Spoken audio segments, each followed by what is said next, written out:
క్రమశిక్షణగా ఉండాలి. ఎవరు మాట్లాడకూడదు. మీరు ఎవరైనా మాట్లాడాలనుకుంటే బాగా ఆ పక్క వీధిలోకి వెళ్ళి మాట్లాడతారు. ఒక గంట సమయం దేవుని కొరకు కేటాయించండి. నిశ్శబ్దంగా ఉండాలి. ఈరోజు చాలా శుభదినం, అద్భుతమైన దినం. క్రిస్మస్ అనేది ప్రారంభం. కొన్ని దేశాల్లో నెలంతా సెలవులు ఉంటాయి. ప్రతిరోజు దేవుడిని కనపరుస్తారు. ప్రపంచంలో మత సంబంధం లేకుండా అందరూ ఆరాధించేది ఈ క్రిస్మస్ దినాలు. క్రిస్మస్ క్రీస్తు ఆరాధన చేసుకోవాలి. దేవుడు ఆత్మ కనుక దేవుడు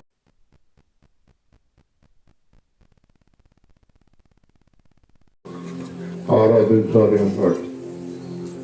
అనేక సంవత్సరాలుగా డిసెంబర్ 1 నుంచి 30 వరకు క్రిస్మస్ జరుగుతున్నాయి.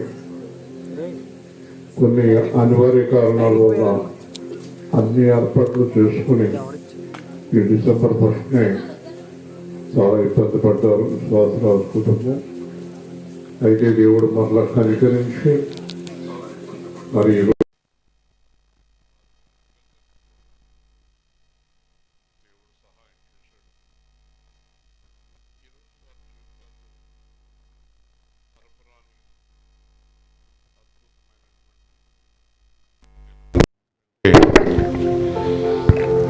ఈరోజు విశ్వాసరాజు మామగారు,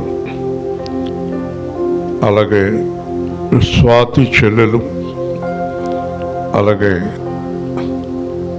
విశ్వాసరాజు తండ్రి గారు ఆశ్చర్యకరంగా ముగ్గురు రక్షణ పొందిన దినం ఇది. దేవుని స్తోత్రం. ఇంతకన్నా అద్భుత దినం ఇంకోటి ఉండదు. రక్షకుడు ఈ లోకానికి వచ్చింది నశించే దానిని వెతికి రక్షించటానికి. అంటే ఈ 3 ఆత్మలు కూడా నరకానికి వెళ్ళవు, దేవుని రాజ్యానికి వెళ్తాయి. రక్షణ చివరిదాకా కాపాడుకున్నప్పుడు ఇది అద్భుత కార్యం. విశ్వాసరాజు మామగారు నాకు మనవడు పుడితే రక్షణ పొందుతానన్నారు. వెంటనే పొందారు. అదే మాట విశ్వాసరాజు తండ్రి చెప్పి మళ్ళా కొంత ఆలస్యంగా పొందాడు. మరి స్వాతి చెల్లెలు ఒక రకంగా విషాద దినమైనప్పటికీ అదే దినాన్ని మళ్ళీ రక్షణ పొందటం, అలాగే విశ్వాసరాజు కుటుంబం అంతా కూడా ఈరోజు రక్షణలో ఉండటం, అతని తమ్ముడు మరదలు తప్ప కుటుంబం అంతా కూడా అటు ఇటు కూడా రక్షణలో ఉండటం దేవుని కార్యం. రావిపాడు గ్రామం అనేక సంవత్సరాలుగా మనం ఇక్కడ ఉన్న వారందరికీ తెలుసు, వాక్యాలు సువార్తలు ప్రకటిస్తున్నాం. ఈరోజు ప్రత్యేక సందర్భం, క్రీస్తు జన్మదినం. దీని గురించి నేను ప్రార్థించినప్పుడు 25 అనేది ఖాయం కాదు. డిసెంబరు మాసములో అంటే చలి అత్యధికంగా ఉన్న సమయం కాబట్టి డిసెంబర్ అంటారు. దీనికి ఒక మర్మం ఉంది. యేసు ప్రభువు ఏది కూడా తెలియచేయలేదు ఆయన ఎప్పుడు పుట్టారన్నది. దానికి కారణం ఏంటంటే మరలా ప్రజలు ఆచారాల్లోకి వెళ్ళిపోతారు. ఆయనకి ఇష్టం ఉండదు ఆచారాలు. కాబట్టి ఆయన చనిపోయిన దినము శుక్రవారం అని తెలుసు. అది కూడా తారీఖులు కానీ ఏమీ రాయబడలేదు బైబిల్లో. అలాగే క్రిస్మస్ కానీ గుడ్ ఫ్రైడేలు కానీ చేయమని ఎక్కడ బైబిల్లో లేదు. ఇది చేయటానికి కారణం ఏంటంటే ఆ దినాల ద్వారా దేవుణ్ణి ప్రకటించడానికి, యేసుని ప్రకటించడానికి దేవుడిచ్చినటువంటి అవకాశం. కాబట్టి అలాగా ప్రకటిస్తాం, కానీ ఆచారక్రమంగా కాదు, వేషధారణ కాదు. ముఖ్యంగా దేవుని ఉద్దేశం రక్షణ లేని వారు రక్షణ పొందాలి.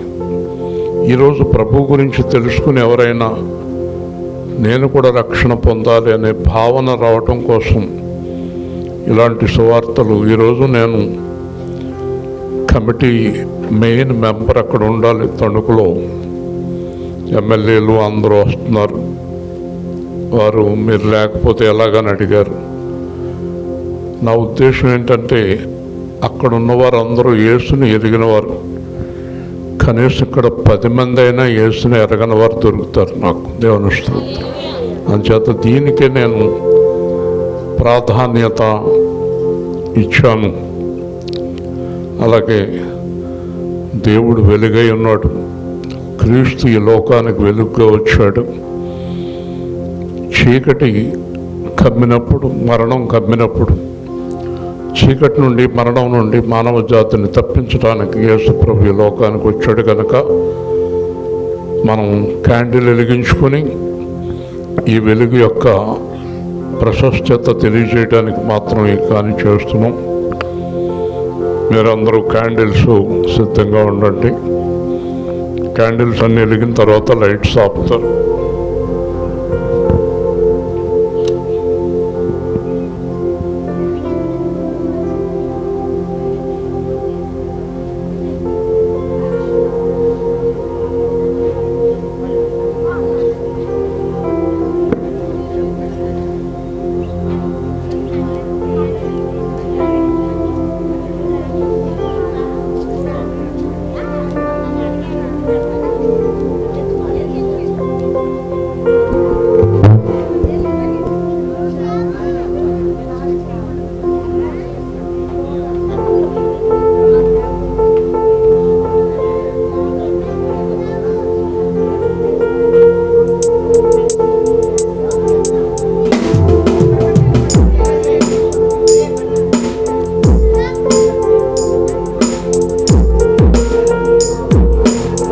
నిశ్శబ్దంగా ఉందాం. చక్కగా శబ్దం చేయకుండా వెలిగించుకోవచ్చు. నిశ్శబ్దంగా, ప్రశాంతంగా. ఆర్కెస్ట్రా వారు ఉన్నారు కనుక 4 పాటలు పాడనిచ్చాను, లేకపోతే ఎప్పుడో ప్రారంభించేవాడిని. అనుకోకుండా ఆర్కెస్ట్రా ఏర్పాటైంది. విశ్వాసరాజు నేను పర్మిషన్ తింకాడు, ఆవిడ చేస్తాడు. అదొక ఇష్టం, బాగా చేయాలి అని ఒక ఆశ. దేవుణ్ణి కనపరచడం మంచిదే. ఎన్నో వ్యర్థమైన కార్యక్రమాలు చేస్తాం. దేవుణ్ణి కనపరిచే కార్యక్రమం చేయటం చాలా మంచిది. లైట్స్ ఆఫ్ చేయగలరా?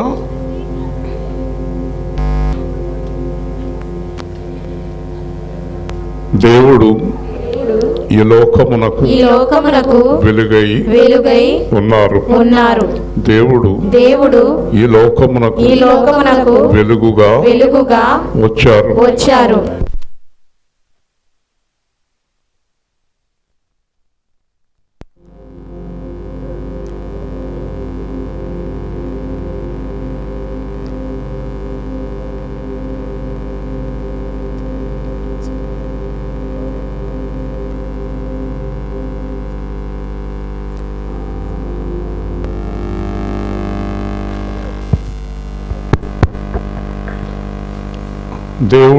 దేవుడు ఈ లోకమును వెలిగించుటకు తన ప్రియ కుమారుడైన యేసుక్రీస్తుని వెలుగుగా పంపెను.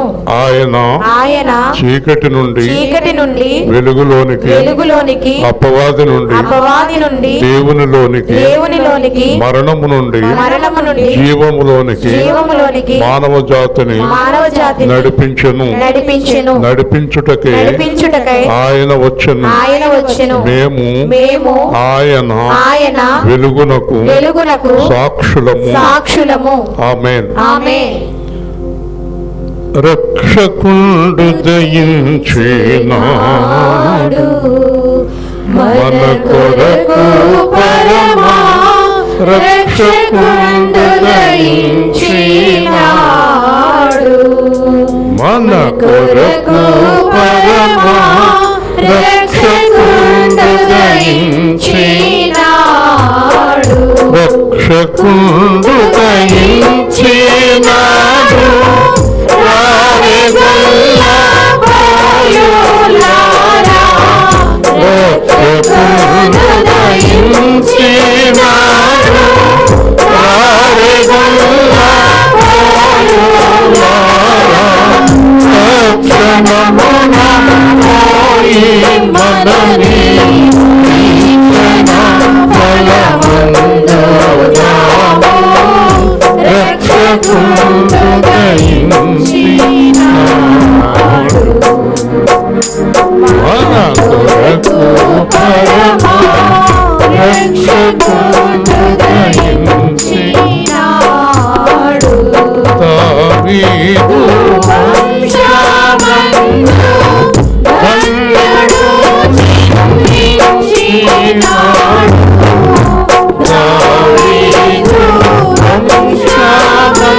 మన కొరకై పుట్టను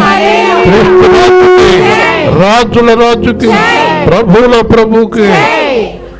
కూర్చోండి. జాగ్రత్త కొవ్వొత్తులు ఆర్పేసి జాగ్రత్త పెట్టు. అందరూ కూడా ప్రశాంతంగా కూర్చోండి. దేవుని గురించి కొన్ని మాటలు మనం విందాం. ప్రభు యొక్క ఆత్మ సహాయంతో మనం దేవుని వాక్యాన్ని ధ్యానం చేద్దాం.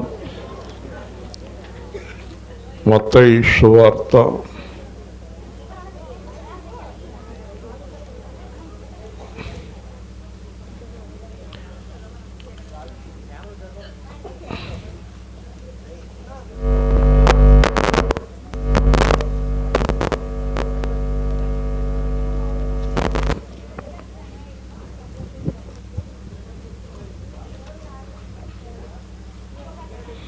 జాగ్రత్తగా ప్రతి మాట.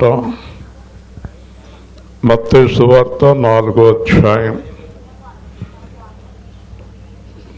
16 వచనము నుండి,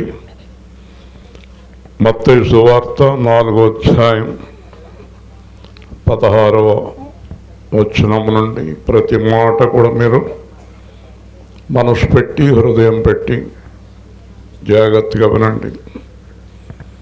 మత్తయి 4:16. యోహాను చెరపట్టబడిన యేసువిని గలీలుకు తిరిగి వెళ్ళి నజరేతు విడిచి జబూలెను నఫ్తాయిలను దేశముల ప్రాంతములలో సముద్ర తీరమందలి కపెర్నహూమునకు వచ్చి కాపురముండెను. జబూలను దేశమును నఫ్తాలి దేశమును యోర్దానుకు ఆవలనున్న సముద్ర తీరమున అన్యజనులు నివసించు గలీలు చీకట్లో కూర్చుండి ఉన్న ప్రజలను గొప్ప వెలుగు చూసిరి. మరణ ప్రదేశములోను మరణఛాయలోను కూర్చుండి ఉన్న వారికి వెలుగు ఉదయించెను అని ప్రవక్త అయిన యెషయా ద్వారా పలుకుబడినది నెరవేరునట్లు ఇలాగూ జరిగెను. అప్పటి నుండి యేసు పరలోక రాజ్యము సమీపించి ఉన్నది కనుక మారు మనసు పొందుడని చెప్పుచూ ప్రకటింప మొదలుపెట్టాలండి. జాగ్రత్తగా వినండి. దేవుడు సృష్టి చేసినప్పుడు వెలుగు కలుగునుగాక అన్నారు మొట్టమొదట. ఆ వెలుగు చీకటి నుండి వేరు చేశాడు. ఇక్కడ 2 విషయాలు మనం తెలుసుకోవాలి. వెలుగు అంటే ఏంటి, చీకటి అంటే ఏంటి. వెలుగు అంటే దేవుడు, వెలుగు అంటే పరిశుద్ధత, వెలుగు అంటే జీవము, చీకటి అంటే మరణము, చీకటి అంటే అపవాది, చీకటి అంటే నరకం. యేసు ప్రభు ఈ లోకానికి వచ్చిన ప్రధానమైన కారణం ఏంటంటే మానవుని యొక్క ఆత్మను నరకములో నుండి, చీకటిలో నుండి, అపవాది నుండి విడిపించడానికి వచ్చారు. దేవుడు మానవుని మీద కోపగించుకోవటానికి కారణం, మానవుణ్ణి దేవుడు దూరపరచడానికి గల కారణం పాపం, చీకటి. ఈ రెండింటినీ తీసివేసి వెలుగిచ్చుటకు దేవుడు వచ్చాడు. దేవుడు ఎక్కడికి వెళ్ళాడంటే ఎక్కడ చీకటి ఉంది అక్కడికి వెళ్ళాడు.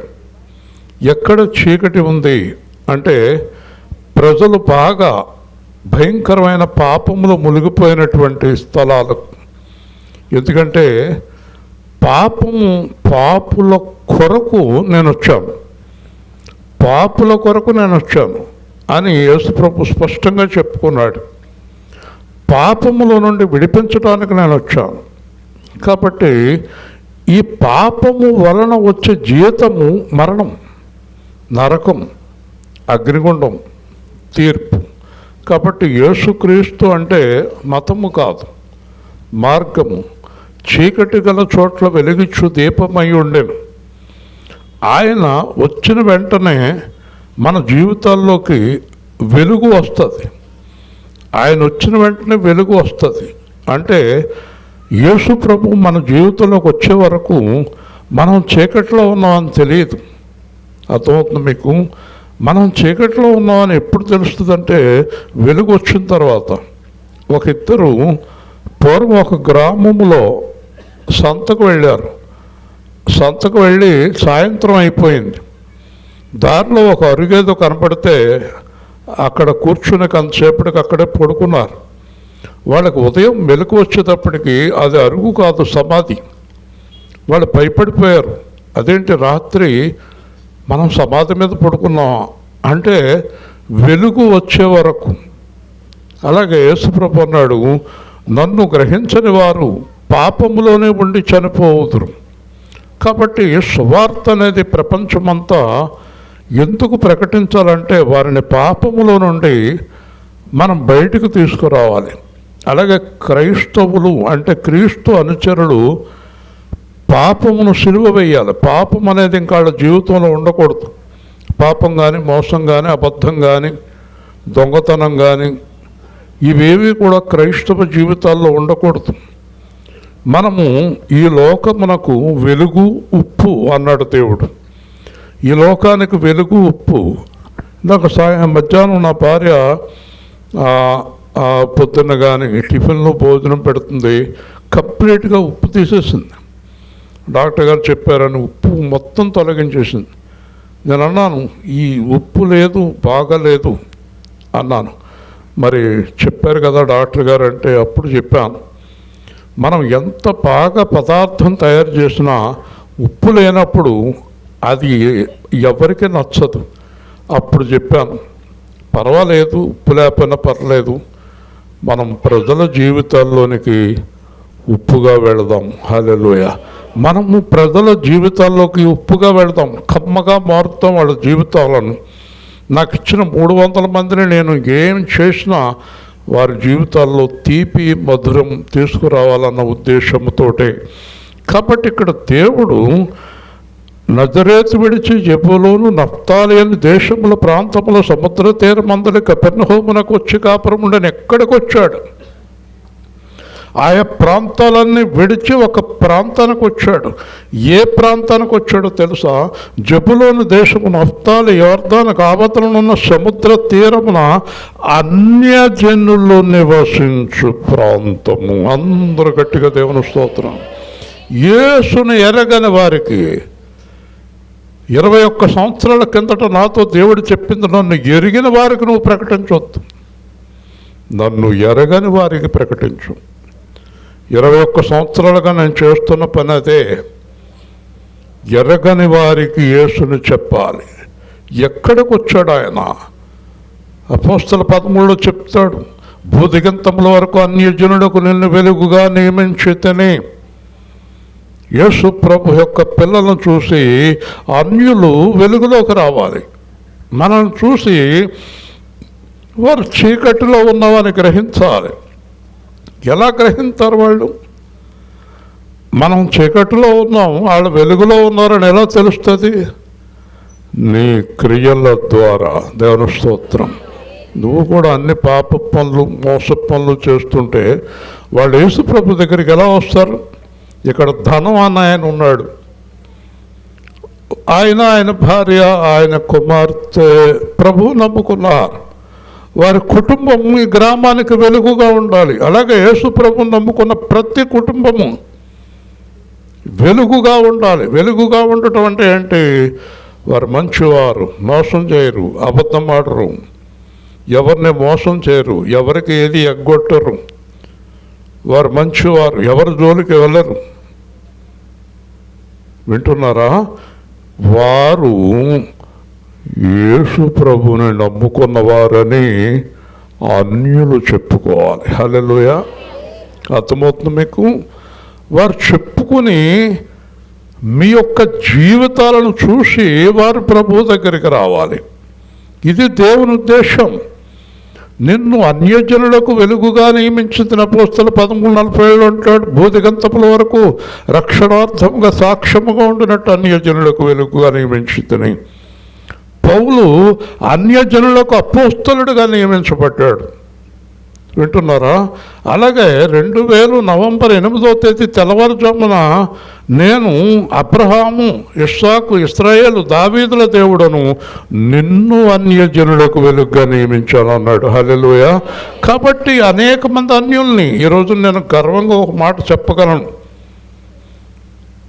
ఎప్పటికీ రక్షణ పొందరు అనుకున్నవారు తన దాసుని ద్వారా దేవుడు రక్షణ ఇచ్చాడు వాళ్ళకి. దేవుని స్తోత్రం.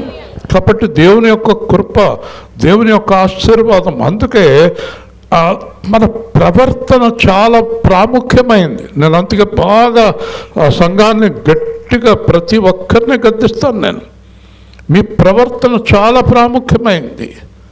మీ వంక అనేక మంది చూస్తారు, మిమ్మల్ని అనేక మంది పరిశీలిస్తారు.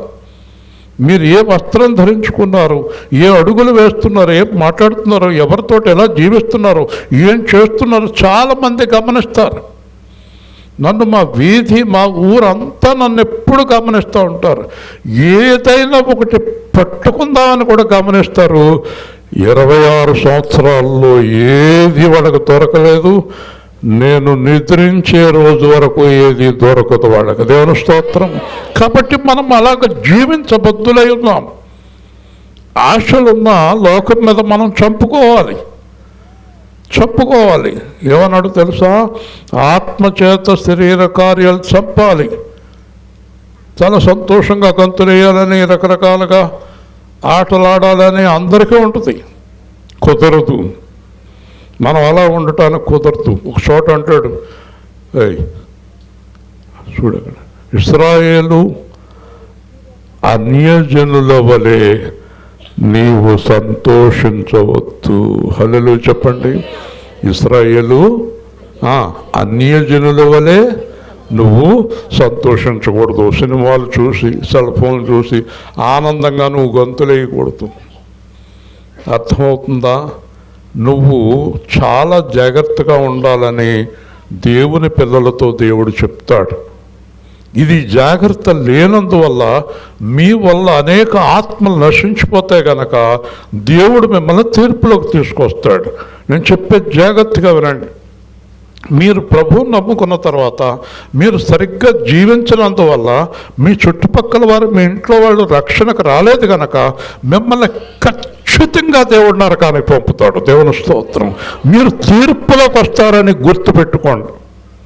మీరు ఏ తప్పు చేసినా తీర్పులోకి వస్తారు. మీరు తప్పు చేయటానికి, పాపం చేయటానికి మీకు ఇంకా అధికారం లేదు. ఎందుకంటే మిమ్మల్ని, నన్ను యేసు రక్తంతో కొనుక్కున్నాడు. హల్లెలూయా. Should not do. అసలు మనం పాపం అనే తలంపులు కూడా మనకు ఉండటానికి వీరలేదు. అర్థమవుతుందా? క్రిస్మస్ అంటే ఏదో కేకులు తిని గంతులేసే పంట కాదు. క్రిస్మస్ అంటే క్రీస్తు ఆరాధన. క్రీస్తు ఆరాధన అంటే ఆత్మతో, సత్యముతో ఆరాధిస్తూ ఆ ఆత్మ సంబంధమైన సత్యమైన విషయాలు మాట్లాడుకునేది క్రిస్మస్. హల్లెలూయా. అంతేగాని ఏదో 4 మాటలు చెప్పుకొని పోవడానికి కాదు. కాబట్టి చాలా జాగ్రత్తగా ఉండాలి. ఇంకొక మాట అన్నాడు, క్రైస్తవులమైన మనము చాలా జాగ్రత్తగా ఉండాలి. ఇంకా లోతుకుపోతూ బోధకులమైన మనము ఇంకా జాగ్రత్తగా ఉండాలన్నాడు. హల్లెలూయా. విశ్వాసులు జాగ్రత్తగా ఉండాలి, బోధించేవాడు ఇంకా జాగ్రత్తగా ఉండాలి. కాబట్టి అన్యజనులు నివసించు గలిలయ, చాలా జాగ్రత్తగా వినండి, మధురంగా ఉంటాయి దేవుడి మాటలు. అన్యజనులు నివసించు గలిలయ చీకటిలో కూర్చున్న ప్రజల దగ్గరికి వచ్చాడు మహానుభావుడు యేసుక్రీస్తు. హల్లెలూయా. ఎక్కడికి వచ్చాడమ్మా ఆయన?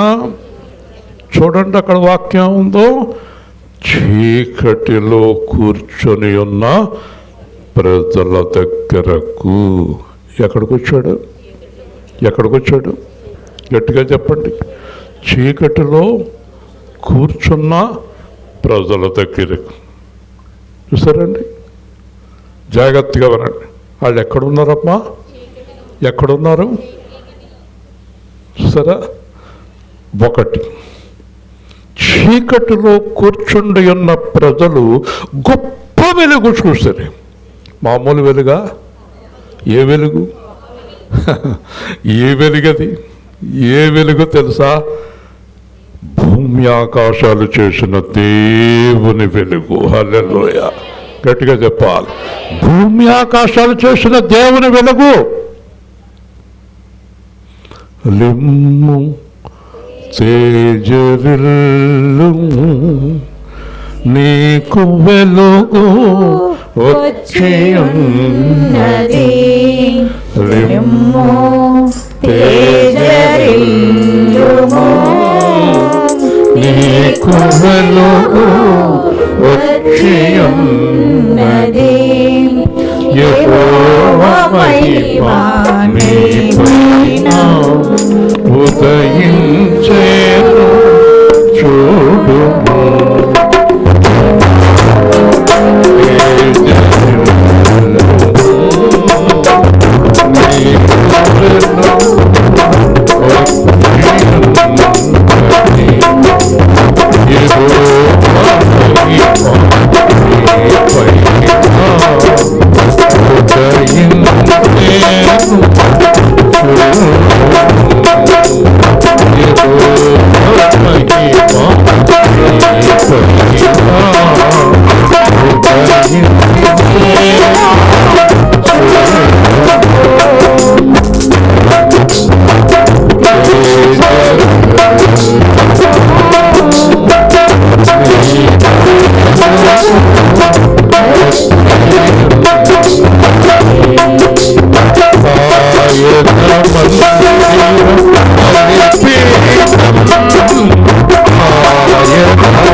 యెహోవానే నీ కార్యం చేయు, యెహోవానే నీ కార్యం చేయు.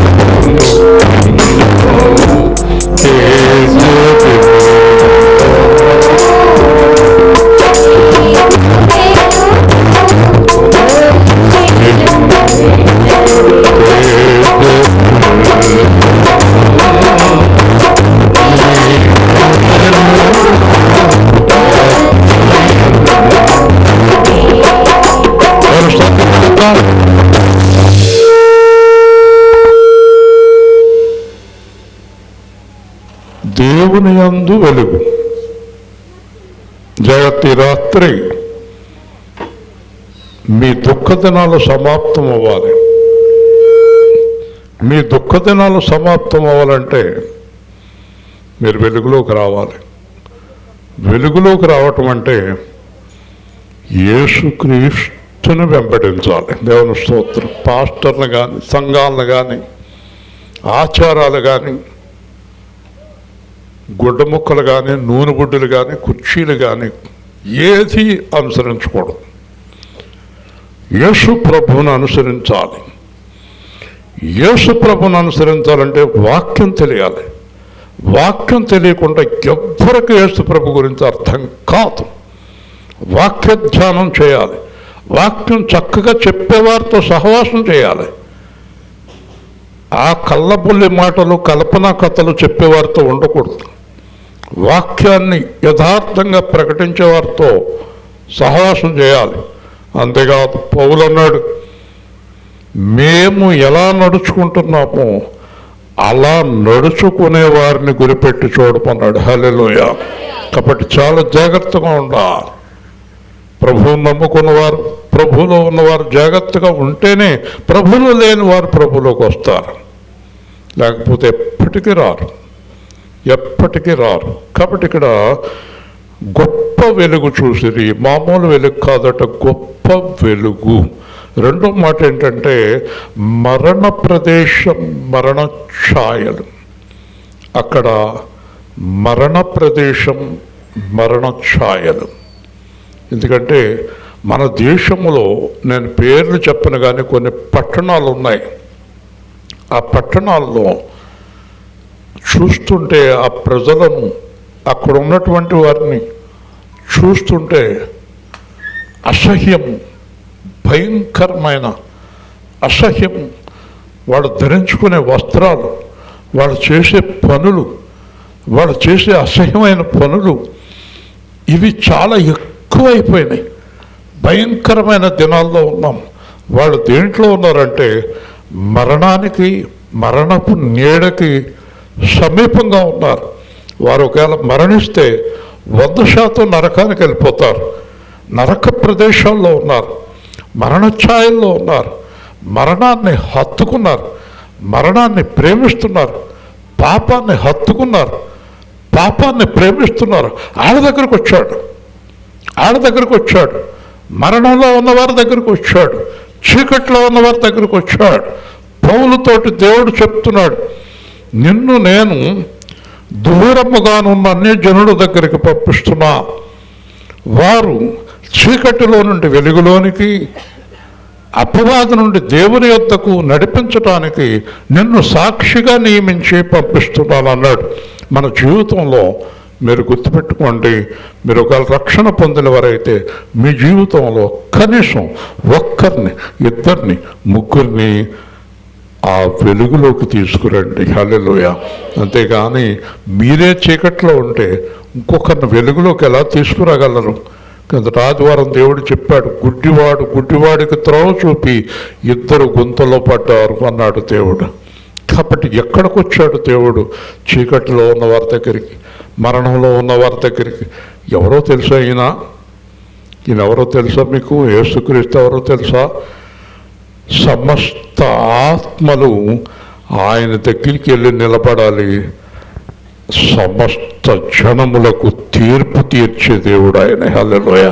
ఆయనే సింహాసనం మీద కూర్చొని నువ్వు నరకానికి వెళ్ళు, నువ్వు పరలోకానికి వెళ్ళు, నువ్వు నరకానికి వెళ్ళు, నువ్వు పరలోకానికి వెళ్ళు, తీర్పు తీర్చేది ఆయనే, తీర్పు తీర్చేది ఆయనే. అందుకే ఆయన వచ్చాడు. ఒక జడ్జి గారు వాళ్ళ అబ్బాయితో చెప్పాడు, వాళ్ళ అబ్బాయి కొంచెం అటు ఇటుగా తిరుగుతున్నాడు. ఆ జడ్జి అన్నాడు, నువ్వు తప్పు చేయకూడదు, నువ్వు పాపం చేయకూడదు, ఎందుకంటే నేను జడ్జిగా ఉన్నాను, రేపొద్దున నేను సంకెళ్ళు వేసి నా దగ్గరికి తీసుకొస్తే నేను నీకు శిక్ష విధింపక తప్పదు. అందుకే అబ్బాయి జాగ్రత్త, మిగతా వాళ్ళలాగా నువ్వు జీవించకూడదు, నువ్వు జడ్జి గారు అబ్బాయివి, అందరూ నా వైపు చూస్తారు, ఆ కొడుకుని ఏంటో అలా వదిలేశాడు అంటారు. అందుకే దేవుడు ఆయన పిల్లల కోసం తీర్పులోకి రాకుండా ఉండటం కోసం ఆయన సిలువలో వేలాడాడు. హల్లెలూయా. అర్థమైందా? మరి ఎందుకు సిలువేయబడ్డాడు? ఆయన పిల్లలు కనుక, మనమందరం ఆయన పిల్లలు కనుక సిలువేయబడ్డాడు. ఆయన పిల్లలు నరకానికి వెళ్ళకూడదని సిలువేయబడ్డాడు. క్రిస్మస్ అంటే గొంతులేసి కేకులు కోసి ఇష్టం వచ్చినట్టు కేకలు పప్పులు వేసే పండుగ కాదు. క్రీస్తు ఆరాధన. క్రీస్తుని ఆరాధించేవారు ఎటువంటి వారై ఉండాలి? ఆత్మతో సత్యముతో ఆరాధించేవారై ఉండాలి. హల్లెలూయా. పిచ్చి గంతులు, పిచ్చి కేకలు, పిచ్చి కోతలు చేయటానికి కాదు, యథార్థమైన మనస్సుతో ఆయన మనం ఆరాధించాలి. కాబట్టి ఆ చీకటిలో ఉన్న వారి దగ్గరికి వచ్చి వెలుగు అంటే ఏంటో చూపించాడు. వింటున్నారా? మరణం వారి దగ్గరికి వచ్చి మరణం అంటే ఏంటో చూపించాడు. ప్రభు చూపించాడు వాళ్ళకి, ప్రభు చెప్పాడు వాళ్ళకి. అర్థమైందా? 26 సంవత్సరాల కిందట నా దగ్గరికి వచ్చాడు అదే మాటతో, లెగు తేజరిల్లు వెలుగు వచ్చిందని.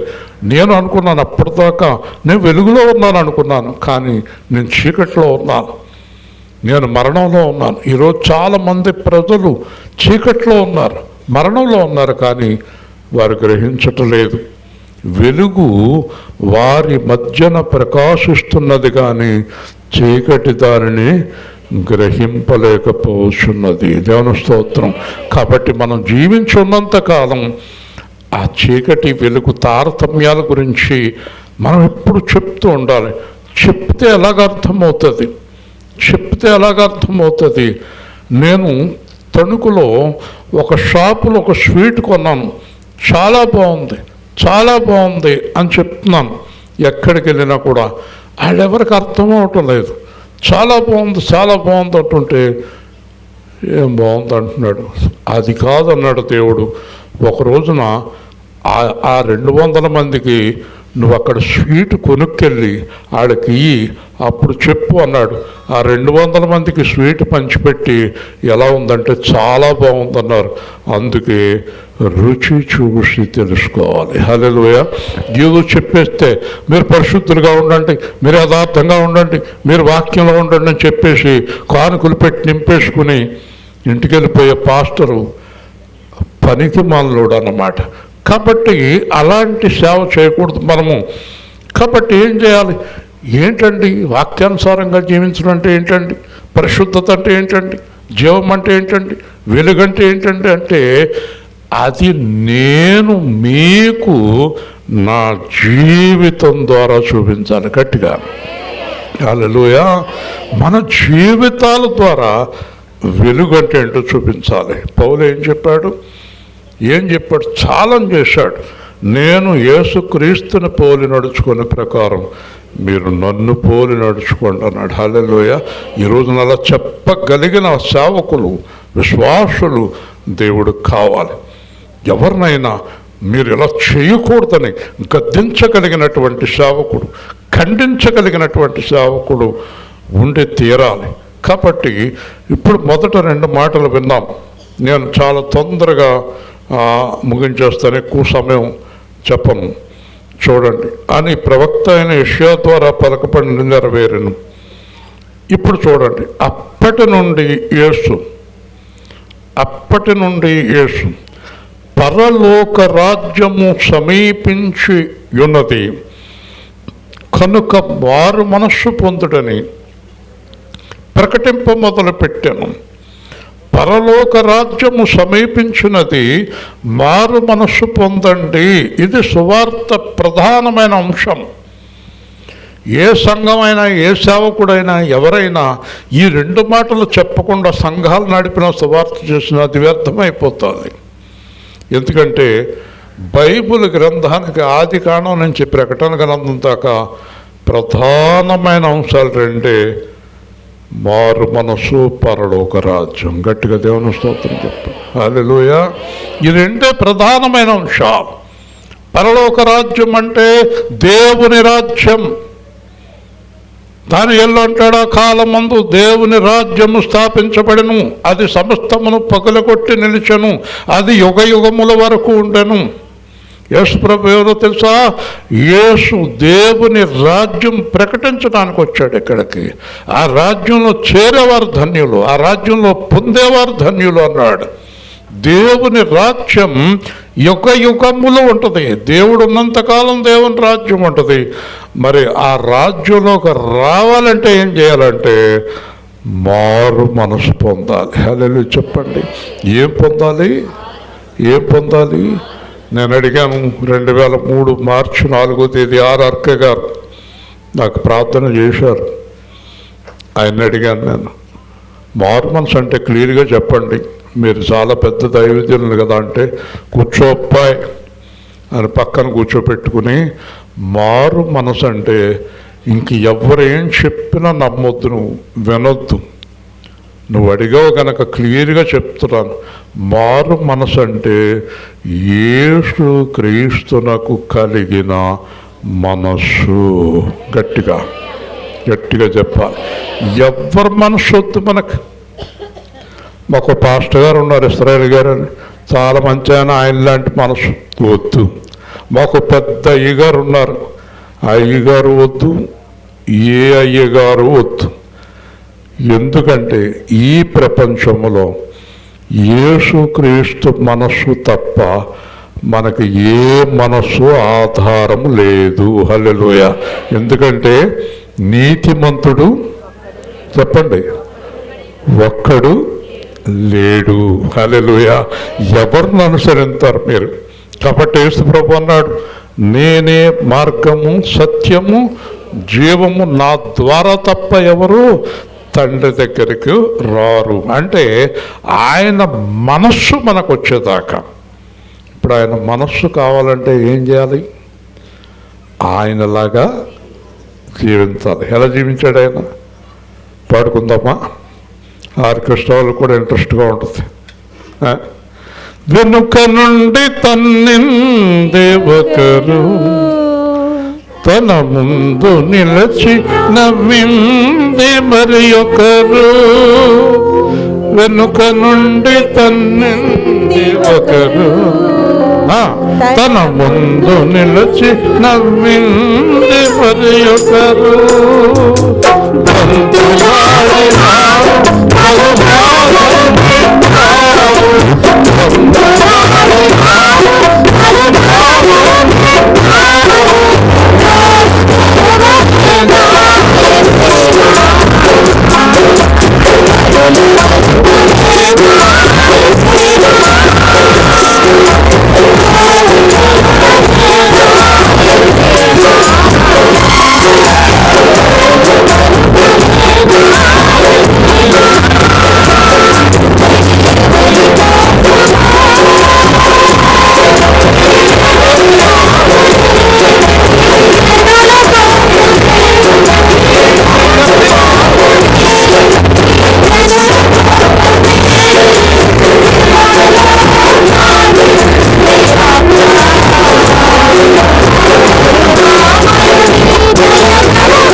ఒకరోజు ఒక విశ్వాసి అమెరికా దేశంలో ఇంకొక ఆయన కూడా తీసుకుని చర్చికి వెళ్ళాడు. వెళ్ళిన తర్వాత ఆ వేలాడుతున్నటువంటి శిలువలో ఉన్నటువంటి ఆయన దగ్గర ఏడుస్తున్నాడు. ఈ పక్కనున్న అతను అడిగాడు, ఎందుకు ఏడుస్తున్నావు అంటే, తర్వాత చెప్తాను. మళ్ళీ కారు ఎక్కిన తర్వాత నాకు ఆయన చూస్తే ఏడుపు ఆగదు అన్నాడు. ఏ అన్నాడు, నేను చాలా భయంకరమైన పాపని, చాలా పాపాలు చేశాను. ఒకరోజు నాకు ఒకరు చెప్పారు, యేసు ప్రభువుని నమ్ముకొని ఈ పాపాలు క్షమించబడతాయని. ఆ రోజున నేను చర్చిలోకి వెళ్ళి ప్రార్థన చేశాను. నా హృదయం చాలా పొంగిపోయింది. ఆ రాత్రి వచ్చి నేను పడుకున్నాను. ఆ రాత్రి పడుకున్న తర్వాత తెల్లవారుజామున నాకు ఒక చిన్న స్వరం వినిపించింది, కుమారుడా, ఎన్నో పాపాలు చేశావు, బాధపడకు. ఈరోజు నువ్వు నా సన్ముఖంలో నిజంగా తొక్కుపట్టావు. నువ్వు ఇంకా పాపం చేయకు. నేను నీ కోసమే, నీలాంటి వారి కోసమే నేను సిలువలో మరణించాను అన్నారట. హల్లెలూయా. ఆ తెల్లవారుజామున లేచి ఆయన ఒక నిర్ణయానికి వచ్చాడు, ఇంత గొప్ప రక్షణ నాకు ఇచ్చాడు యేసు, ఇంకా నేను యేసు కోసమే జీవించాలి. ఆ నిర్ణయం తీసుకున్నాడు. ఆ రోజు నుంచి దేవుడి కోసమే జీవించడం మొదలుపెట్టాడు. అతను జీవితంలో అనేక మందిని ప్రభు దగ్గరికి ఆయన జీవిత సాక్ష్యం ద్వారా నడిపించాడు. ఇదంతా చెప్తూ కారులో కన్నీరు కారుస్తూ ఉంటే ఆ కూడా ఉన్న అతను, ఆపు, కారు ఆపు అన్నాడు. కారు ఆపు అన్నాడు. ఏమన్నాడు? కారు వెనక్కి తిప్పు అన్నాడు. కారు వెనక్కి తిప్పు అన్నాడు. ఎక్కడికి? చర్చి దగ్గరికి వెనక్కి తిప్పు అన్నాడు. కారు వెంటనే కారు వెనక్కి తిప్పాడు.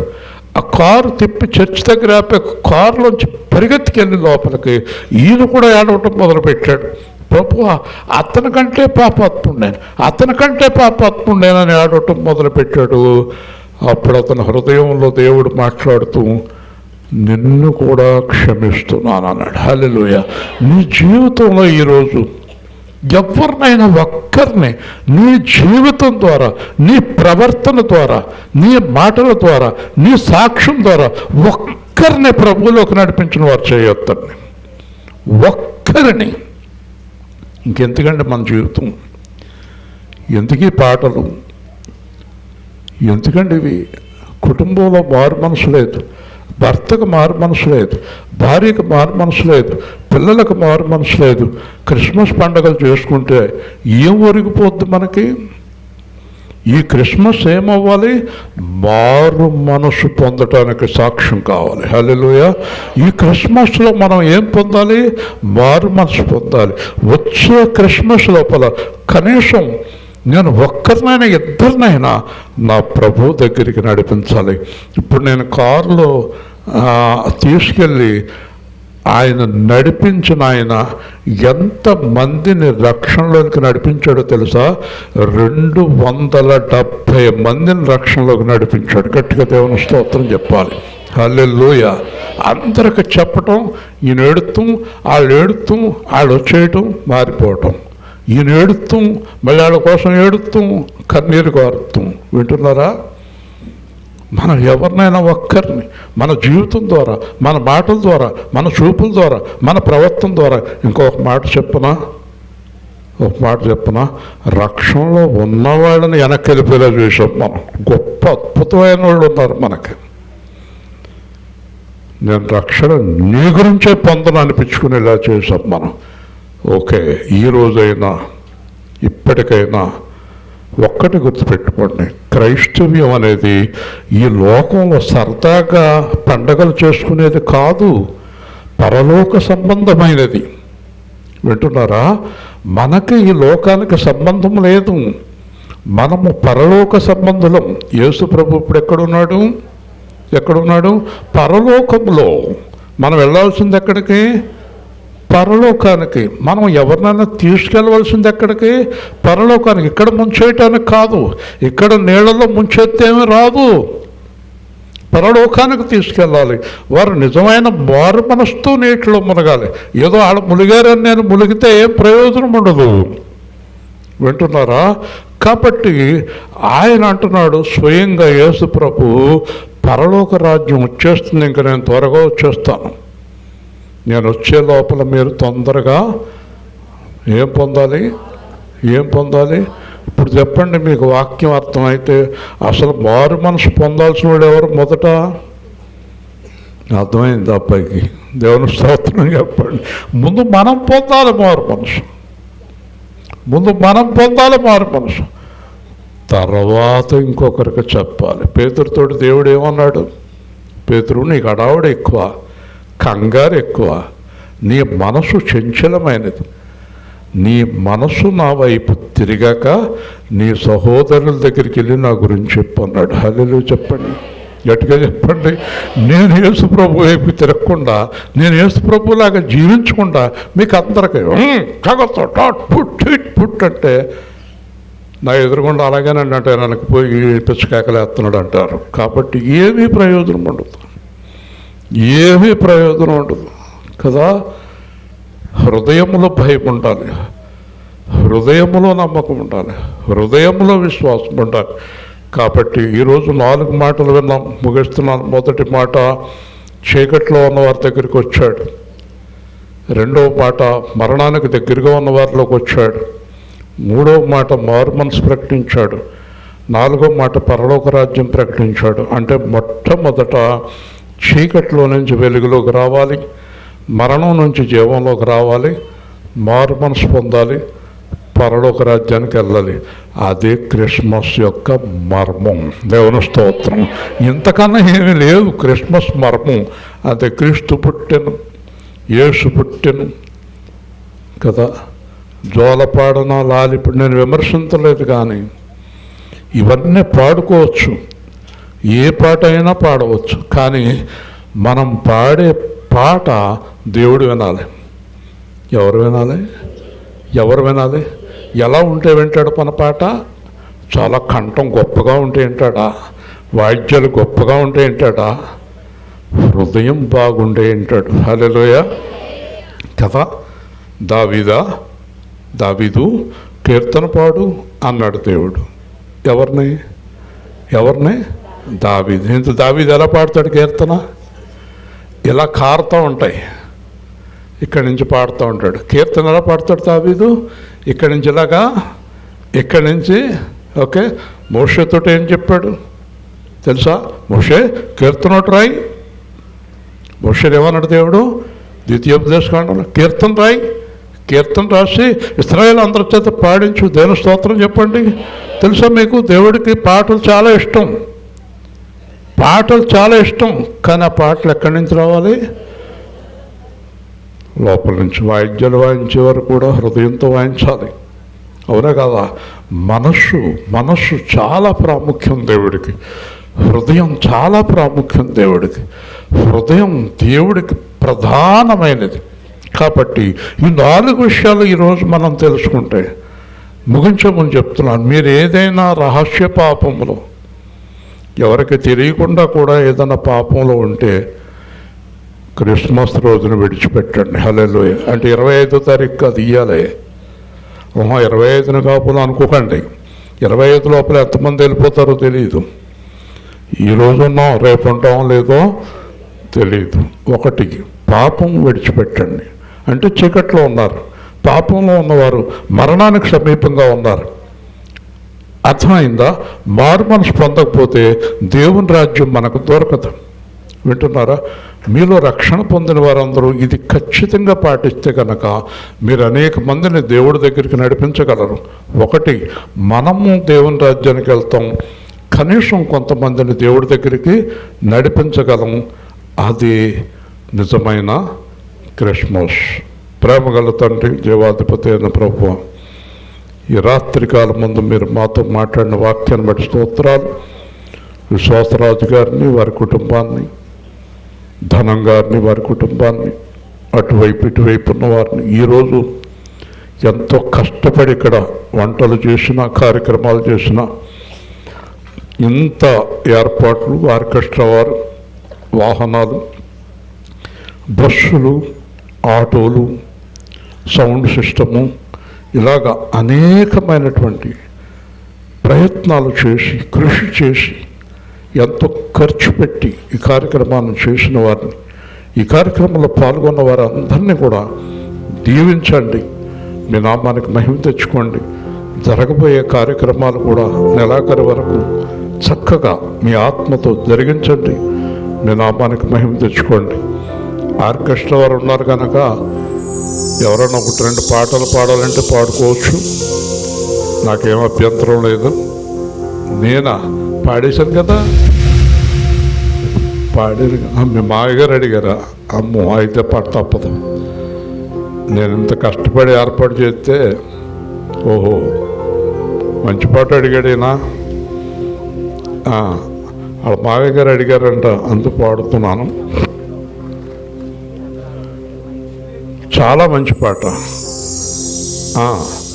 మార్పు చెందవా, నువ్వు మార్పు చెందవా, నీ బ్రతుకును మార్చుకోవా. మార్పు చెందవా, నువ్వు మార్పు చెందవా, నీ బ్రతుకును మార్చుకోవా. అనుకూల సమయం ఇదే అని ఎరిగి మారు మనసును పొందవా. అనుకూల సమయం ఇదే అని ఎరిగి మారు మనసును పొందవా. మార్పు చెందవా, మార్పు చెందవా, ఈ బ్రతుకును మార్చుకోవా. ఎన్నాళ్ళు నీకు జీవించినా గాని ఏమున్నది లోకము. ఇన్నాళ్ళు నీవు చేసిన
చేశాడు.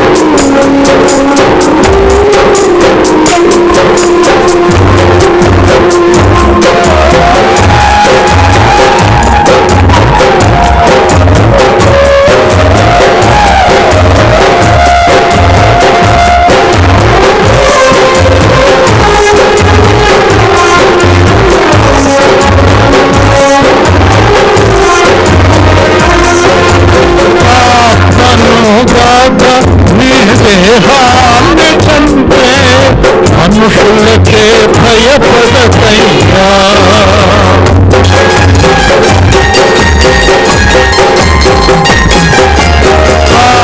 ఆత్మనుగాక నీ దేహాన్ని చంపే మనుషులకే భయపడకయ్యా. ఆత్మతో పాటు నీ దేహాన్ని చంపే దేవునికే భయపడవయ్యా. ఆత్మతో పాటు నీ దేహాన్ని చంపే దేవునికే భయపడవయ్యా. దేవుని ఆత్మ దేవుని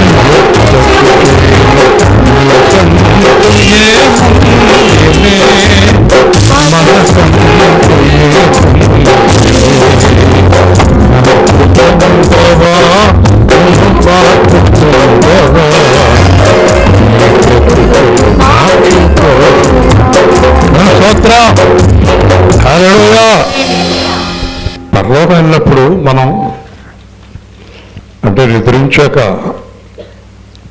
పరదేశకి వెళ్ళాక యేసు ప్రభు మనల్ని కుమారుడా అక్కడ చాలా పిండి వంటలు ఉండవు, చాలా కానుకలు ఇచ్చావు, నా కోసం చాలా చేసావు, ఏం తెచ్చావా అని అడిగితే ఏం పట్టుకెళ్తారు చెప్పండి? తెచ్చాను ప్రభు అని జేబు ఎక్కడ ఉంది? తెచ్చాను ప్రభు అని పర్సు ఆడాడు, పర్సు పట్టుకెళ్తారు. పర్సు లేదు అక్కడ, ఏమీ లేదు కదా. దానికి బైబిల్ చెప్తుంది, ఏం చెప్తుంది? నా కొరకు జీవ కిరీటం ఉంచబడినది. హల్లెలూయా. నువ్వు పౌలులాగా పేతురులాగా యేసు ప్రభులాగా జీవిస్తే అదే నువ్వు దేవుడికి పట్టుకెళ్ళే సమర్పణ.